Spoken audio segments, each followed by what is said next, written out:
Don Miguel Ruiz believes that death is not the biggest fear we have. Our biggest fear is taking the risk to be alive. The risk to be alive and express what we really are. The Four Agreements draws on the long tradition of the Toltecs, an ancient indigenous people of Mexico, to show you that we have been domesticated from childhood, how these internal guiding rules hurt us and what we can do to break those rules and replace them with a new set of agreements with ourselves. One culture that is rarely mentioned is the Toltecs. Mexican surgeon and author Don Ruiz knows all about them. He has studied the Toltecs and published multiple books, I believe, on how they believed things and how they acted, and try to draw principles that we can apply today. His 1997 book, The Four Agreements, spent 8 years on the New York Times bestseller list, selling over 6 million copies. I didn't realize it was that old of a book until I researched it, because when I had read it, it almost felt like it was a book written in the past 5 years because of how applicable it is. And that's a testament to how good the book is, because if you're able to apply it at any point, even 20 to 30 years after, it shows that it's a great book. The Four Agreements and guiding principles to live by. So he gives 4 agreements that you should follow, and each one in its own right can be applied solely and can be enough to change your life. The first one is to be impeccable with your word. Really, just to be someone who is careful and mindful about what you're saying, because those words affect yourself and your mentality, and it affects others. He tells you to speak with integrity. Say only what you mean. Avoid using the word to speak against yourself or to gossip about others. Use the power of your word in direction of love and truth. I remember in 2020, I had told my friend, we was at university together, we lived together, and I told him that the words we say affect other people, and we have an influence on how other people will act based on what we say. So we should be mindful of how we speak and be someone who promotes positive things. And from that day, things had changed for him for the better. He had become someone who wanted to speak well, wanted to be impeccable with his word. And this is before I read the book.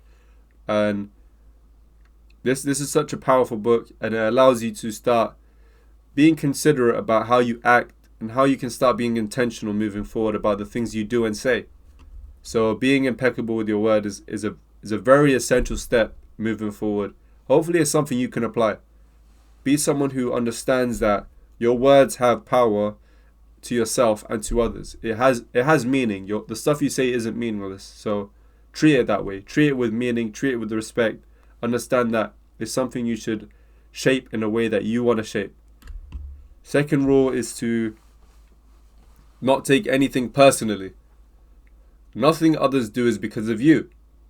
This is a very selfless way to look at it, and I've looked at, before understanding this agreement, I looked at things a bit selfishly, because I did take things personally, but it was because I tried to think that everything is about me.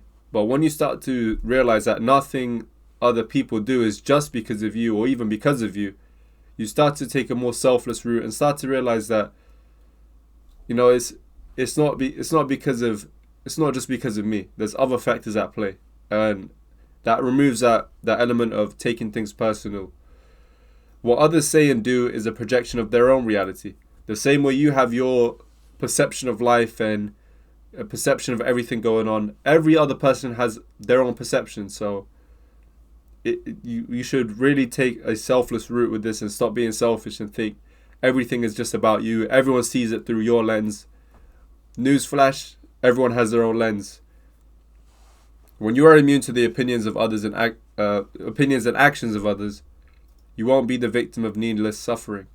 So when you remove the element of taking things personally, you reduce stress in your life. You reduce the countless hours you would spend thinking about things and worrying. When you start to realize that not everything is about you and people act according to their own reality, it reduces stress, it reduces worrying, it reduces depression, anxiety, anything that can be caused by taking things personally. This is an extra note, changing old habits and thought patterns require a high level of awareness and commitment. You should be someone who is aware about your circumstances and also committed to changing them. And it takes hard work, it takes thoughtfulness, but you will get there if you're committed. Don't make assumptions. The third agreement. This is a very tricky one, but if you understand it well, you can make something of it. Find the courage to ask questions and to express what you really want. Communicate with others as clearly as you can to avoid misunderstandings, sadness, and drama. With just this one agreement, you can completely transform your life. You should try to be someone who, instead of making an assumption on somebody's actions or thoughts or words, try to communicate with them directly, and this helps with communication and building a connection, because assumptions can cause, as I was mentioned, misunderstanding, sadness, and drama. It's probably the number one reason for misunderstanding, sadness, and drama. So understanding the aspect of not making assumptions is very essential. And definitely read his book for more context on this one. Always do your best. Your best is going to change from moment to moment. It will be different when you are healthy as opposed to sick. Under any circumstance, simply do your best, and you will avoid self-judgment, self-abuse, and regret. It makes me think about when I was in secondary school, and when it came to PE lessons, I wouldn't try my best sometimes because I would think, I'm not even going to do good anyway. I might as well just not even try my best. But it does cause an element of, regret and self-judgment, because you didn't try your best, even though you could have. But always do your best in everything you do, and you will start to be someone who is proud of your efforts, someone who respects that when you are in front of something, you will try your best, and things will start to look better for you. You'll start to feel like, I'm going to give my best shot anyway, so regardless of what happens, at least I've tried my best, kind of thing. So it's definitely an essential thing to follow. Now, what will you choose? When you don't like what's happening at work and how it makes you feel, you can either do what most people do, which is complain, criticize, take things personally, make assumptions or excuses, or you can choose inner peace and self-mastery. The decision is yours. I feel like a good way to wrap this all up is to say that after reading all of this and understanding it to an extent, the decision is yours. You can either apply these things, throw them away, twist it so that it can work to your benefit, or just forget it all completely. You have the choice to do what you need to do.